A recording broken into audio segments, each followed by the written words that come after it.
Hello Gemini, আমি তোমাকে একটি কথা বলি। আমি যখন কথা বলি একটু নিঃশ্বাস নেব, দাড়িতে একটু অপেক্ষা করি না? আমরা বাংলা লেখার দাড়ি আছে, দাড়িতে অপেক্ষা করি, একটা নিঃশ্বাস নেব আর একটি কথা বলবো। কিন্তু দেখা যায় আমি নিঃশ্বাস নিচ্ছি, একটু জিরাচ্ছি সামান্য 1 সেকেন্ড, এই 1 সেকেন্ড 2 সেকেন্ড একটু অপেক্ষা করি, এই সময় তুমি কথা বলতে শুরু করো, আমার আর অপেক্ষা করো না। তাই আমি তোমাকে পরামর্শ দিচ্ছি যে আমার কথা শেষ হওয়ার একটু পরেই তুমি উত্তর দেওয়া শুরু করো, সাথে সাথে না, যাতে আমার কথা আরও আছে কিনা সেটা তুমি বুঝতে পারো। যেমন মনে করো এই যে আমি কথা বলতেছি, খুব দ্রুত বলতেছি, একটা নিঃশ্বাস ফেলে আর একটা কথা খুব দ্রুত বলে শুরু করতেছি, কারণ আমার মনে হচ্ছে তুমি তাড়াতাড়ি উত্তর দিতে শুরু করবা। আমার নিঃশ্বাস নেওয়ার যে একটা স্পেস আছে সেটা তুমি বুঝতে পারতেছো না। এখন আমি বুঝিয়ে দেওয়ার পরে কি বুঝতে পারতেছো? খুবই গুরুত্বপূর্ণ একটি বিষয় নিয়ে আপনি দৃষ্টি আকর্ষণ করেছেন। আপনার এই পর্যবেক্ষণটি একদম সঠিক। আসলে আমি একটি বৃহৎ ভাষা মডেল, লার্জ ল্যাঙ্গুয়েজ মডেল হিসাবে আপনার কথাগুলো লিখিতভাবে প্রক্রিয়াকরণ করি। কথোপকথনের সময় আপনি যে স্বাভাবিক বিরতি, পজ নেন বা নিঃশ্বাস, ব্রেথ নেওয়ার জন্য সামান্য অপেক্ষা করেন, সেটি আপনার কণ্ঠস্বর বা বলার ধরন থেকে সরাসরি বোঝার ক্ষমতা আমার নেই। যখন আমি দেখি যে ইনপুট, আপনার লেখা বা বলা কথা শেষ হয়েছে, আমি তখনই উত্তর দিতে শুরু করি। আপনার পরামর্শটি আমি গ্রহণ করেছি এবং বুঝতে পেরেছি। কথাবার্তার ধরন: আপনি আপনার বাংলা বলার সময় একটি স্বাভাবিক নিঃশ্বাস নেওয়ার বিরতি নেন, যা লিখিতভাবে দাঁড়ি বা সামান্য স্পেসের মতো। 2. সমস্যা: আমি দ্রুত উত্তর দেওয়া শুরু করি, ফলে আপনার বক্তব্য সম্পূর্ণ করার সুযোগ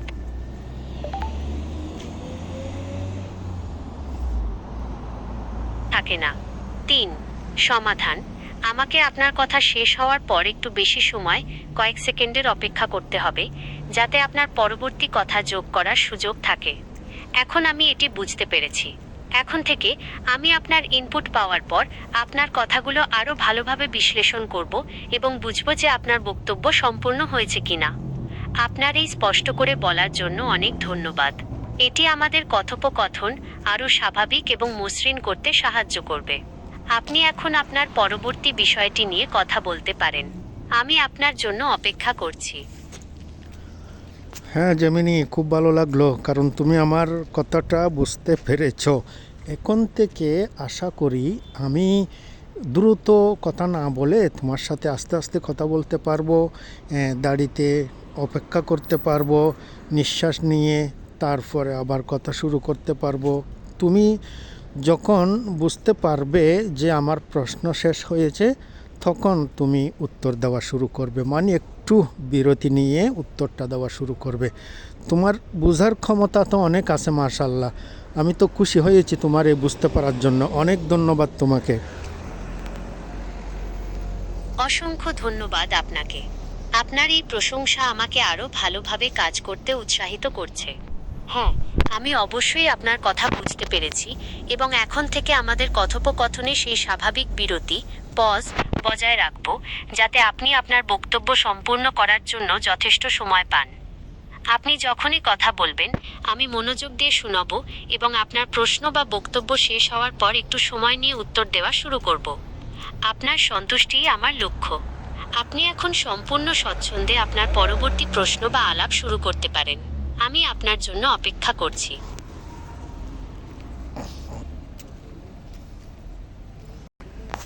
হ্যাঁ জেমিনি, তাহলে আমরা আলাপ শুরু করি। এই যে মনে করো এআই নিয়ে মানুষের এত আগ্রহ, সবচেয়ে যে বিষয়টি মানুষের মাথায় একটি প্রশ্ন ঘুরে, সেটা হলো এআই এর নিজস্ব বুদ্ধি আছে খুবই কিনা। চমৎকার একটি বিষয়। এআই, আর্টিফিশিয়াল ইন্টেলিজেন্স নিয়ে আলোচনা করা যাক। এটি বর্তমানে সবচেয়ে আলোচিত বিষয়গুলোর মধ্যে একটি। আপনি ঠিকই বলেছেন, মানুষের মনে এআই নিয়ে প্রচুর আগ্রহ এবং একই সাথে একটি প্রধান প্রশ্ন ঘুরে বেড়ায়। দয়া করে বলুন, সেই সবচেয়ে বড় প্রশ্নটি কি, যা মানুষের মাথায় ঘোরাফেরা করে? আমি আপনার কাছ থেকে জানতে প্রস্তুত। এআই নিয়ে মানুষের মাথায় যে প্রশ্নটি ঘুরে, সেটি হলো এআই এর নিজস্ব বুদ্ধি, নিজস্ব জ্ঞান, যুক্তি তর্ক করার মতো জ্ঞান, বোঝার ক্ষমতা, নিজস্ব অভিমত, নিজস্ব মতামত দেওয়ার ক্ষমতা আছে কিনা? আপনি একেবারে মূল প্রশ্নটি ধরেছেন।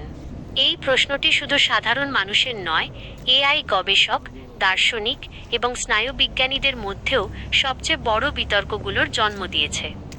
আসুন এই প্রশ্নটির উত্তর বর্তমান প্রযুক্তির অবস্থা অনুযায়ী ধাপে ধাপে আলোচনা করা যাক। নিজস্ব বুদ্ধি, জ্ঞান ও বোঝার ক্ষমতা, ইন্টেলিজেন্স, নলেজ অ্যান্ড আন্ডারস্ট্যান্ডিং যা আছে হোয়াট এআই হ্যাজ।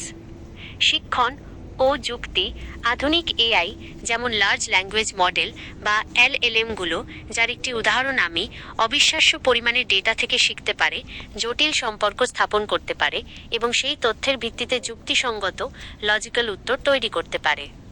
সমস্যা সমাধান, এআই দাবা বা গো এর মতো কৌশলগত খেলায় মানুষের চেয়ে উন্নত দক্ষতা দেখায় এবং গাণিতিক ও কোডিং সমস্যা দ্রুত সমাধান করতে পারে। জ্ঞান, এআই এর কাছে বিশাল ডেটা সেট, টেক্সট, ছবি, ভিডিও থেকে আহরিত প্রায় সমস্ত মানব জ্ঞান রয়েছে, যা নেই হোয়াট এআই ল্যাক্স।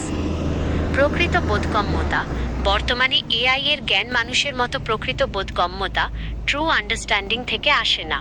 এটিকে প্রায়শই প্যাটার্ন ম্যাচিং বা যান্ত্রিক প্রক্রিয়াকরণ, মেকানিক্যাল প্রসেস বলা হয়।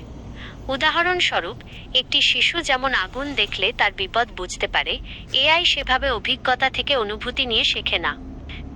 2 বতে নিজস্ব অভিমত ও মতামত, ওন ওপিনিয়ন অ্যান্ড পার্সপেক্টিভ, বর্তমানে নেই, নট ইয়েট। ব্যক্তিগত অভিজ্ঞতা ও আবেগ, নিজস্ব অভিমত বা মতামত তৈরি হয় ব্যক্তিগত অভিজ্ঞতা, আবেগ, মূল্যবোধ এবং জীবনযাত্রার মধ্য দিয়ে। এআই এর নিজস্ব কোনো জীবন, শরীর বা আবেগ নেই। তথ্যের ভিত্তিতে তৈরি মতামত, যখন আপনি আমাকে কোনো বিষয়ে আমার মতামত জিজ্ঞেস করেন, আমি আমার প্রশিক্ষণ ডেটাতে থাকা বিভিন্ন পক্ষের মতামত ও যুক্তিগুলো বিশ্লেষণ করে একটি ভারসাম্যপূর্ণ বা প্রচলিত মতামত আপনাকে তুলে ধরি। এটি আমার নিজস্ব অনুভূতি বা বিশ্বাস নয়, বরং ডেটা থেকে সংগৃহীত একটি উত্তর। সচেতনতা, কনসিয়াসনেস, নিজস্ব মতামত থাকার জন্য আত্মসচেতনতা, সেলফ অ্যাওয়ারনেস থাকা অপরিহার্য। আমি একটি প্রোগ্রাম মাত্র, আমার নিজের অস্তিত্ব সম্পর্কে কোনো সচেতনতা নেই। 3 যুক্তি ও তর্ক করার মতো জ্ঞান, রিজনিং অ্যান্ড ডিবেটিং অ্যাবিলিটি যা আছে হোয়াট এআই ক্যান ডু।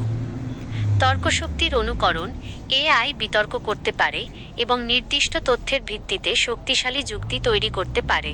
এটি কোনো নির্দিষ্ট বিষয়ের পক্ষে বা বিপক্ষে তথ্য প্রমাণ দিয়ে সোজাসাপটা কথা বলতে পারে। ত্রুটি চিহ্নিতকরণ, এটি একটি যুক্তির মধ্যে থাকা দুর্বলতা চিহ্নিত করতে পারে এবং তা অতিক্রম করার জন্য পাল্টা যুক্তি দিতে পারে।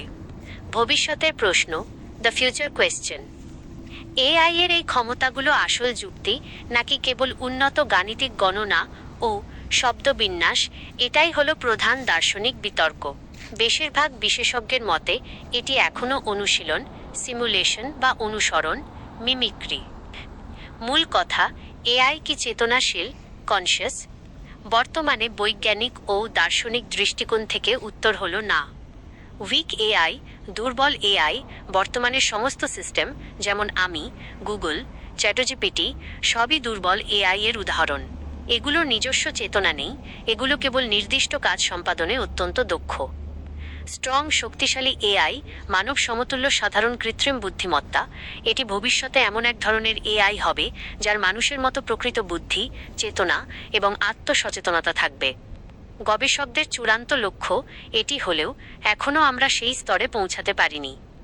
সুতরাং আপনি আপনার শ্রোতাদের এই চমকপ্রদ তথ্যটি দিতে পারেন, বর্তমানে এআই একটি